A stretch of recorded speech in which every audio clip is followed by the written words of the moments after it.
Ontem eu jantei com 2 ministros do Paraguai e a Liliane Alfiero, CEO da Lupo, que depois de 103 anos de Brasil simplesmente pegou a mala e foi embora com a indústria para o Paraguai. Mais uma. Mas o mais importante foi o que eu ouvi no final desse jantar, onde havia poucas pessoas. As frases ditas tanto pela CEO da Lupo como pelos ministros foram realmente impactantes e expõem o porquê do Brasil ser um eterno país parado na história, um eterno país medíocre. Isso traz oportunidades, mas traz consequências extremamente sérias. Vamos entender os dados do Paraguai, o que está acontecendo e principalmente a reflexão final, onde eu trago alguns pontos que eles falaram e o que aconteceu no pouco jantar em uma plateia seleta, de alto nível, mas que expõe muito do que é o brasileiro e o porquê estamos nessa situação triste e caótica. Vamos entender.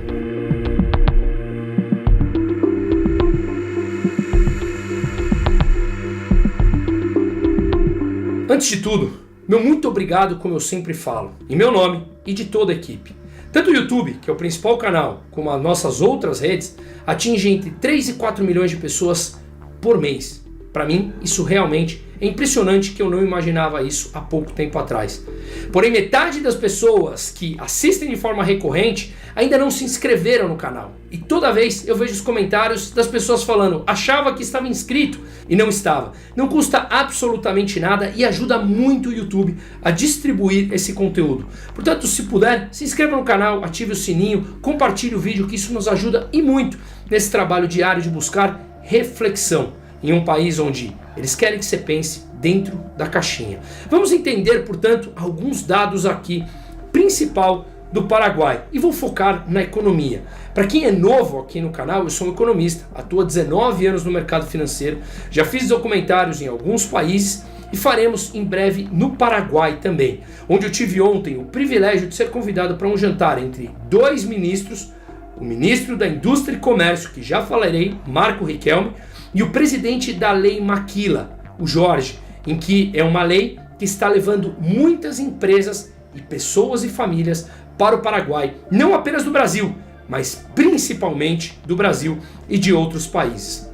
Estou com conversas com eles aqui pelo WhatsApp, que nos encontraremos em breve no Paraguai, e também a senhora Liliane Alfiero, CEO da Lupo, que nos deu uma importantíssima aula do porquê ela foi embora, que é um dos principais temas pelos quais o Brasil está na situação que está, que é o lado pessoal. E eu falarei isso no final do vídeo. Mas vamos lá. Marco Riquelme, ministro da Indústria e Comércio, 39 anos, oriundo do setor privado, apenas 1 ano no setor público, industrial que estudou nos Estados Unidos, ou seja, uma mentalidade de mercado aberto, como todos os outros ministros que lá estão. Não é à toa a onda que o Paraguai está surfando. Ele compartilhou comigo, hoje pela manhã, essa apresentação que eu tive o privilégio de assistir ontem num jantar a portas fechadas. Quero compartilhar aqui o primeiro ponto com vocês da estabilidade macroeconômica do país. O Paraguai é um país pequeno, 50 bilhões o seu PIB, mas teve um crescimento em 2025 de 6,6% e a expectativa para esse ano de 4,2%. Uma inflação de 3,6% com o Guarani, a sua moeda, negociada a 6.500 guaranis por dólar. Mas isso vem acontecendo há muitos anos, um país com uma estabilidade muito grande. O investimento estrangeiro direto, 10 bilhões. Acumulado em um PIB de 50 bilhões. O PIB per capita, 7.700. Do Brasil é algo como 12 mil dólares. Então o Paraguai ainda é um país pobre, mas eles estão crescendo e o Brasil estagnado há muitos anos. Percebam aqui, por exemplo, as reservas internacionais do Paraguai.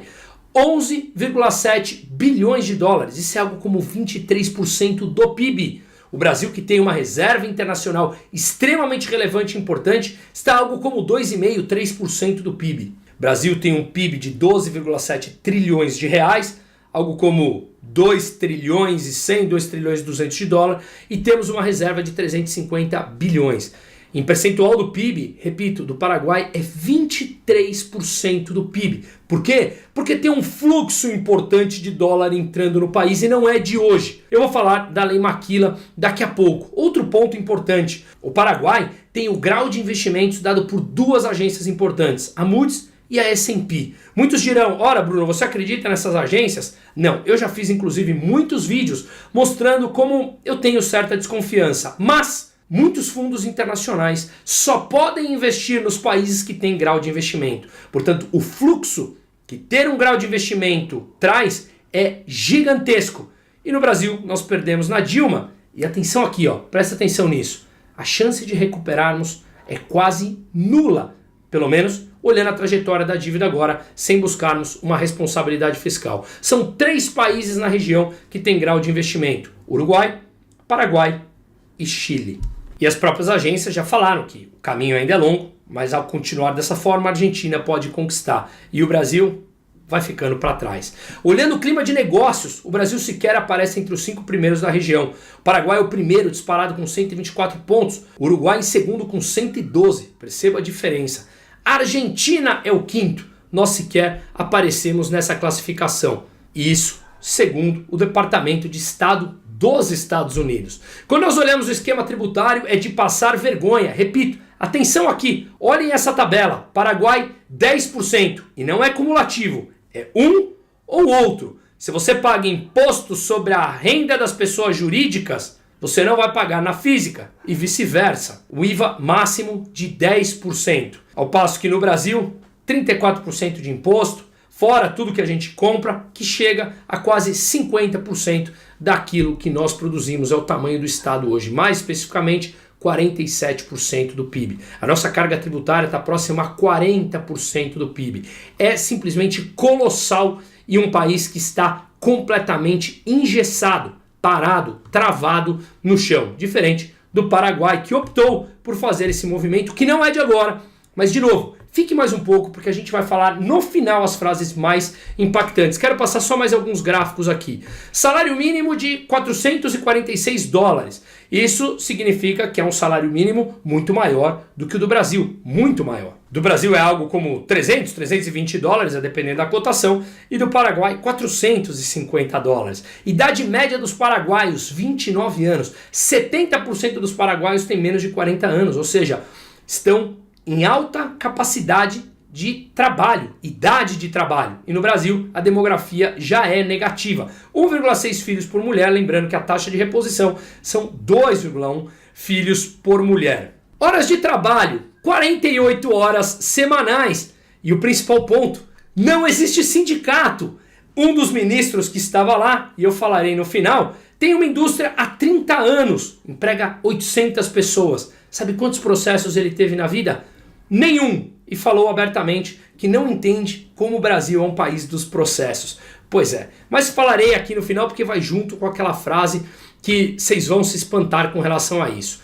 Produção sustentável com energia renovável, ou seja, o custo médio da energia elétrica industrial lá são 5 centavos de dólar. Muito mais barato do que em todos os outros países da região, inclusive no Brasil, que são 16 centavos, ou seja, 3 vezes mais caro do que no Paraguai. Outra piada brasileira que a gente vê. Por quê? Porque quase metade do que vem na tua conta de luz são impostos. O Paraguai tem um amplo campo também, claro que limitado pela sua extensão territorial, mas uma importante produção de soja, de milho, de algodão, de arroz e uma cabeça voltada para a eficiência produtiva. É um hub regional. Olha só esse gráfico que interessante aqui, que eu nunca tinha parado para pensar a respeito disso. O Paraguai, no meio aqui entre Brasil, Bolívia, Uruguai e Argentina, é um país que não tem saída para o mar, poderia ter dificuldades, mas lembre-se, olha aqui, a Suíça também não tem. E talvez um dos grandes pontos de sermos o país que somos é aquele filho mimado que tem absolutamente tudo. Olha só que interessante isso aqui. Eles estão construindo a bioceânica que vai até o Chile, o que facilita o comércio com a Ásia. Ele vem da Ásia pelo Pacífico, entra no Chile, passa por Argentina, Bolívia, passa por Paraguai e pode chegar ao Brasil. Ou seja, formas eficientes de fazer comércio, enquanto aqui no Brasil a gente quer simplesmente nos alinharmos a países comunistas, socialistas, enfim, e tudo que nós já sabemos. Isso aqui também é extremamente estratégico, que é a localização. Ou seja, de Manaus, que tem aquela zona franca que no Brasil é completamente ineficiente, ou seja, gera impostos menores para um grupo de privilegiados amigos do rei e para o restante do país não, E eu sou contra impostos. Eu quero que reduza a máquina pública para reduzir os impostos de todo mundo. A distância entre Manaus e São Paulo são quase 4.000 quilômetros. A distância entre São Paulo e Cidade do Leste são 1.045 quilômetros. Então é muito mais fácil você fazer comércio dessa forma do que lá longe em Manaus, criando determinados privilégios. A cabeça é de incentivo ao investimento, que é isso que eu vou falar daqui a pouquinho. E aqui entra rapidamente nos incentivos fiscais. Depois, quem quiser, me mande. Eu vou deixar o QR Code na tela, até porque eu sempre deixo para aqueles que buscam oportunidade, que a minha atividade principal é o mercado financeiro, para falar com a minha equipe e comigo diretamente, para buscarmos todas essas oportunidades. O Brasil traz esse risco, mas traz oportunidades, dado todo esse risco. Como eu acredito numa mudança, ou um começo de mudança, os preços estão aí, na minha opinião, dando sopa. Então eu deixo o QR Code na tela e quem quiser também falar a respeito da apresentação, por favor, acessem aqui que vai ser um prazer falarmos a respeito. O QR Code está na tela e o link também está no descritivo, tá? Bom, eles criaram alguns incentivos fiscais. Uma delas, e o mais importante, foi a Lei de Maquila. Mas muitos acham que ela é de hoje. A Lei de Maquila foi criada em 1997. E o Jorge, o presidente da Lei Maquila, me falou ontem que eles vêm atraindo investimentos há muitos anos. Por exemplo, japoneses, europeus. É que para o Brasil, uma vez que ficou tão evidente a catástrofe brasileira com o Lula 3, que cada vez mais brasileiros e empresas não conseguem mais pagar os altíssimos impostos que nos extorquem quase que diariamente e estão indo para lá. Basicamente, a Lei de Maquila, você importa os insumos sem pagar nada de impostos, nada, e ao exportar você paga 1%. É simplesmente impressionante a capacidade. A Liliane Alfiero, da Lupo, que estava lá conversando comigo ontem, falou que já reduziu em 30% o preço das suas meias e que já estão competitivas com as meias fabricantes na China. E aqui no Brasil não consegue competir. É uma das frases impactantes que eu falarei daqui a pouco. Tem também a nova Lei 6090, em que você tem 0 de impostos de importação, 0 de IVA para você produzir internamente. É uma cabeça voltada para negócios, não é à toa que eles estão realmente nessa fase de crescimento. Regime de matérias-primas, 0% de taxa de importação para transformar o produto lá dentro do Paraguai e depois vender internamente. 0, presta atenção aqui de novo, 0 de impostos. É impressionante. A Zona Franca com 0,5% e outros pontos. Lei de produção e montagem de equipamentos de alta tecnologia para atrair a parte tecnológica e não ficar apenas como o Brasil parado no tempo com exportação de commodities e nada mais do que isso. Portanto, hoje em dia eles estão investindo também na parte tecnológica e transformando o Paraguai numa revolução industrial, fazendo um hub com o mundo e produzindo internamente, o que isso gera mais investimentos em infraestrutura, portos, aeroportos, rodovias, enfim, um mercado muito mais aberto, produzindo interno para exportar e para vender também lá dentro. Afinal de contas, muitas pessoas estão chegando por lá. Incentivos a regimes para industrialização, como eu falei, construção de lei de parques industriais, normativos específicos para a construção de data centers no Paraguai, regime de serviços turísticos, enfim, uma cabeça voltada para negócio. E olha isso aqui, com $200 mil, investindo lá, comprando uma casa, você consegue a cidadania. É relativamente simples para aqueles que estão pensando nesse movimento. Enfim, todos os benefícios que a gente falou aqui e tantos outros, mas a ideia é voltar na parte mais impactante. O que mais me chamou a atenção nesse processo todo foi que todos os membros do governo que lá estavam vieram da iniciativa privada, construíram uma carreira sólida na iniciativa privada e só agora foram para a máquina pública com a mentalidade de mercado, com a mentalidade de atrair investimentos. Uma frase extremamente relevante que o ministro Marco Riquelme disse com o microfone na mão para aquele grupo de poucas pessoas que lá estávamos.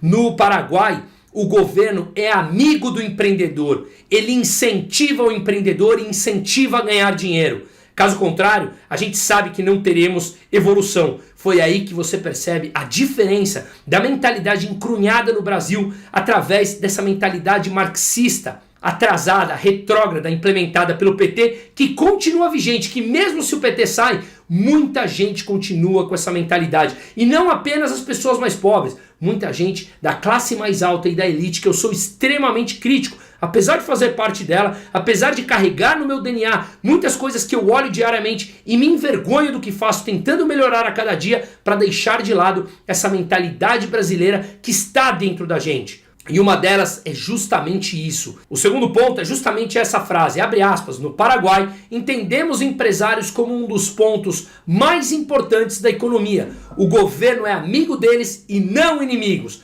Queremos que paguem o menos possível de impostos. Isso disse o ministro ali, com o microfone na mão. Queremos que paguem a menor quantidade de impostos, porque o Estado é pequeno e a iniciativa privada aberta comanda a atividade de inovação e atividade econômica. Terceiro ponto mais impactante, não há sindicatos, presta atenção, não há sindicatos no Paraguai. E esse ministro, que vocês estão vendo na foto, comigo, que é o presidente da Lei Maquila, tem uma empresa, como eu falei, de 800 funcionários e ele fabrica jeans. E ele disse que nunca teve um processo trabalhista em mais de 30 anos. E ele não entende por que isso ocorre aqui no Brasil, uma vez que lá o empregador negocia com o empregado. E simplesmente assim. Isso derrete uma mentalidade marxista que diz que os empresários não pagarão salários condizentes com a realidade. Isso é quem não entende a lei básica de oferta e demanda. Em uma economia pujante, você tem capacidade e geração de emprego. Portanto, se um empresário quer ser malvadão, não por ser empresário, porque ele pode ser uma pessoa maldosa, assim como há funcionários maldosos, homens maldosos, mulheres maldosas, mas a maioria não. Se essa pessoa numa economia pujante quer pagar salários irrisórios, você simplesmente atravessa a rua e numa economia pujante vai trabalhar para outra pessoa. Portanto, a lei da oferta e da demanda, ela é implacável. Isso mata a mentalidade marxista. E o quarto ponto principal foi a Liliane Alfiero, CEO da Lupo, em que ela falou: eu não saí do Brasil, foi o Brasil quem nos expulsou. E lá nós apenas contratamos 4 brasileiros. É muito mais fácil trabalhar com o paraguaio. Eles são mais comprometidos. Não há brigas sindicais. É mais fácil de contratar. Sim, há uma capacidade limitada pelo número de pessoas. Mas isso o mercado vai se ajustando. Portanto, vale aqui uma reflexão. E a parte mais final que me chamou a atenção, quando estávamos na parte das perguntas, estávamos entre empresários todos muito bem sucedidos por lá, supostamente todos muito bem educados. Um deles, um dos ministros, teve que pegar o microfone e pedir que o grupo pequeno e seleto se silenciasse para que pudéssemos ouvir a resposta dos ministros, uma vez que as conversas de zum não paravam. Ele fazendo isso, eu me senti como uma criança de 12 anos, uma vez que o barulho de todo mundo estava incomodando. E eu pensei, qual é a chance de um brasileiro que não consegue se manter calado ouvindo alguém que tem uma história linda para nós importarmos ideias e sermos um país melhor, se não somos capazes de ouvi-los, como queremos ser um país sério? Portanto, o problema está na mentalidade, acima de qualquer coisa. Espero que isso não soe como uma agressão pessoal. Afinal de contas, quando alguém bate em ideias e a pessoa interpreta as críticas como se fossem elas mesmas a dona das ideias, realmente falta reflexão. E se nós não olharmos no espelho e entendermos que somos fracassados enquanto sociedade, que temos uma cultura do jeitinho, uma cultura de querer enganar o próximo, que a maioria não fica triste pela corrupção que está acontecendo, mas porque não é ele que teve o privilégio, entre aspas, de estar lá surfando essa onda. Espero que essa reflexão não seja dura para cada um de nós, porque todos nós carregamos um pouco desse DNA doentio, que antes de mudarmos os fatos econômicos, precisamos mudar a nossa mentalidade. Caso contrário, seguiremos importando ideias da Venezuela e não ideias do Paraguai e da Argentina atual. Reflitamos, seguimos.